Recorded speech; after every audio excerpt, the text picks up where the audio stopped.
Mobilitas adalah denyut nadi sebuah kota. Setiap hari jutaan orang bergerak dari rumah menuju tempat kerja, sekolah, pusat layanan, dan ruang-ruang aktivitas ekonomi lainnya. Cara sebuah kota mengelola pergerakan warganya akan menentukan apakah kota tersebut menjadi ruang hidup yang nyaman dan produktif atau justru berubah menjadi ruang yang penuh tekanan, polusi, dan ketimpangan. Di banyak kota-kota besar, jalanan semakin padat, udara semakin tercemar, dan waktu perjalanan terus bertambah. Kemacetan bukan lagi peristiwa insidental, melainkan bagian dari rutinitas harian masyarakat perkotaan. Pertanyaannya kemudian, apakah pembangunan kota modern hanya tentang membangun jalan yang lebih lebar dan gedung yang lebih tinggi, atau justru tentang bagaimana kota mengelola mobilitas warganya secara berkelanjutan?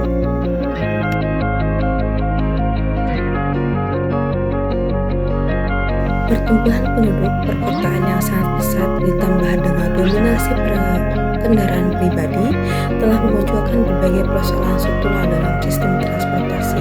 Kemacetan lalu lintas meningkat, kualitas yang udara menurun, emisi gas rumah kaca bertambah, dan ruang publik semakin terdesak oleh kendaraan.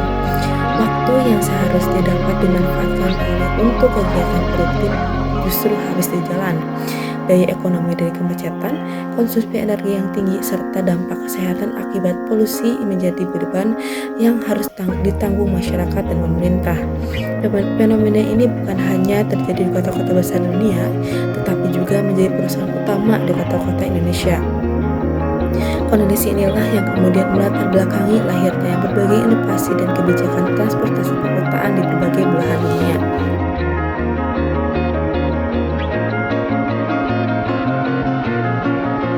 Untuk menjawab tantangan tersebut, kota-kota modern mulai mengubah paradigma pembangunan transportasi.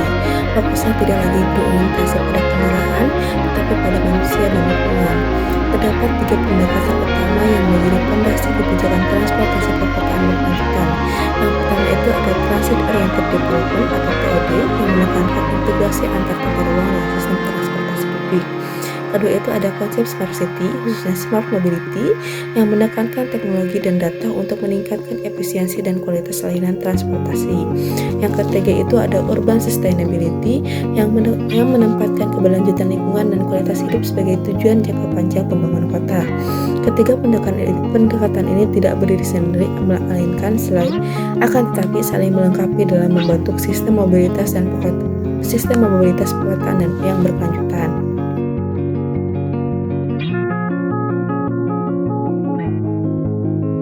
Selanjutnya itu ada studi kasus kota-kota maju di dunia. Yang pertama itu Tokyo di Jepang. Tokyo ini merupakan contoh bagaimana kebijakan transit oriented development diterapkan secara konsisten dan terintegrasi. Dengan kepadatan penduduk yang sangat tinggi serta keterbatasan uang, Tokyo menjadikan stasiun transportasi sebagai pusat kehidupan kota. Pemukiman, pusat perbelanjaan, perkantoran, dan fasilitas publik dirancang menyatu dengan simpul transportasi. Akibatnya, masyarakat dapat memenuhi kebutuhan sehari-hari dengan berjalan kaki atau menggunakan transportasi publik tanpa harus bergantung pada kendaraan pribadi. Keberhasilan Tokyo ini terletak pada konsistensi kebijakan tata ruang, keterlibatan sektor swasta, serta integrasi jangka panjang antara transportasi dan pengembangan kota.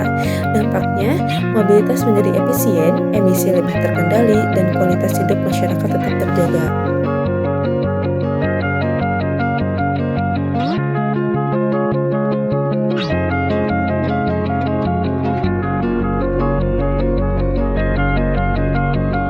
Selanjutnya itu ada Copenhagen di Denmark. Kota Copenhagen ini mengambil pendekatan berbeda dengan menjadikan sepeda sebagai moda transportasi utama.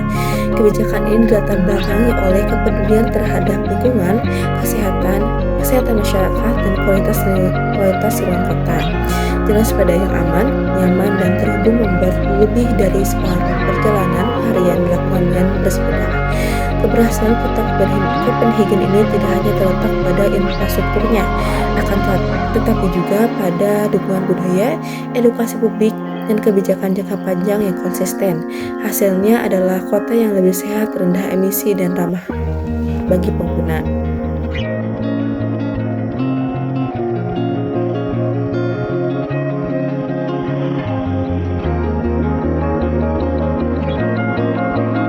selanjutnya itu ada Singapura. Singapura mengelola mobilitas perkotaannya melalui pendekatan smart city. Teknologi ini dimanfaatkan untuk mengatur lalu lintas secara real time, mengintegrasikan sistem pembayaran serta mengendalikan penggunaan kendaraan pribadi. Dengan keterbatasan ruang, Singapura menempatkan efisiensi dan pengendalian sebagai strategi utama. Keberhasilan smart city di Singapura ini didukung oleh tata kelola yang kuat, pemanfaatan data, dan tingkat kepatuhan masyarakat yang tinggi. Lalu selanjutnya itu ada Kuala Lumpur di Malaysia.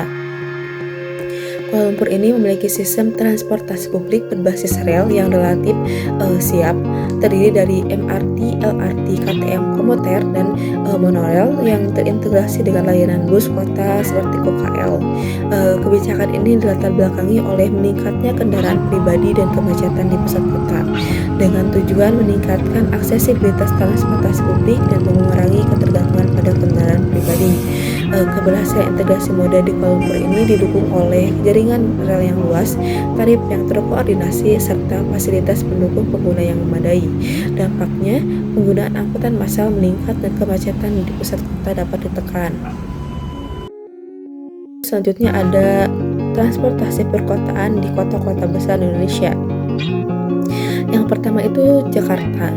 Jakarta ini menuju TOD dan Smart Mobility, di mana Jakarta mulai melakukan transformasi besar melalui pembangunan MRT, LRT, dan Transjakarta serta integrasi pembayaran melalui sistem terpadu. Kebijakan ini dilatar belakangi oleh kemacetan kronis dan tingginya tingkat polusi udara. Langkah ini menunjukkan arah menuju pengembangan TOD dan Smart Mobility. Namun, tantangan masih cukup besar, terutama pada konektivitas pejalan kaki, integrasi kawasan TOD, dan perubahan perilaku masyarakat.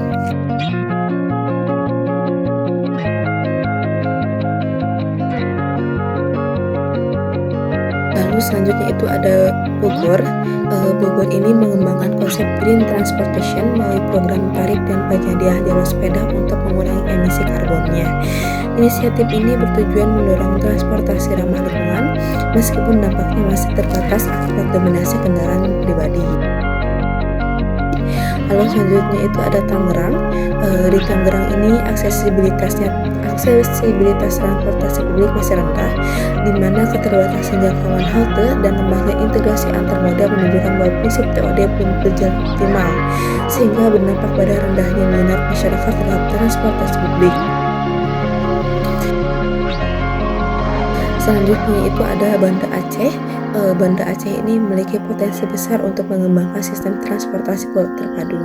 Namun, lemahnya integrasi tarif, pelayanan, dan informasi antar moda masih menjadi tantangan utama dalam mewujudkan mobilitas tersebut. Lalu selanjutnya itu ada Malang. Kawasan TOD di Lubuk, Kartanegara di Malang ini menunjukkan bahwa TOD tidak cukup hanya berbasis lokasi, tetapi kualitas konektivitas antar pejalan kaki, fasilitas sepeda, dan integrasi moda menjadi faktor penentu keberhasilan yang masih perlu diperkuat. Lalu selanjutnya itu ada Bandar Lampung. Sebagai kota tahap awal transport, Bandar Lampung ini masih berada pada tahap awal pembangunan smart transportation. Roadmap-nya telah disusun, namun tantangan infrastruktur dan pengelolaan datanya masih perlu diatasi agar kebijakan dapat berdampak nyata.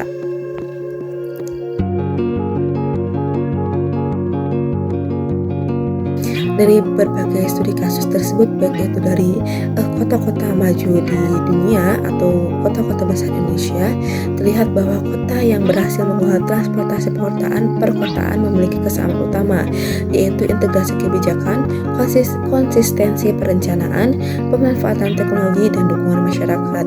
Tanpa adanya integrasi dan konsistensi, inovasi transformasi ini sulit menghasilkan dampak yang akan berkepanjangan.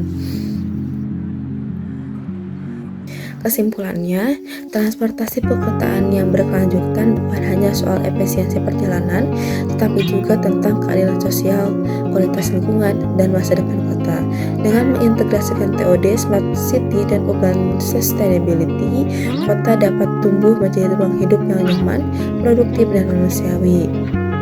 Karena pada akhirnya masa depan kota tidak ditentukan oleh seberapa banyak kendaraan yang dapat ditanggung, melainkan oleh seberapa baik kota tersebut melayani mobilitas warganya.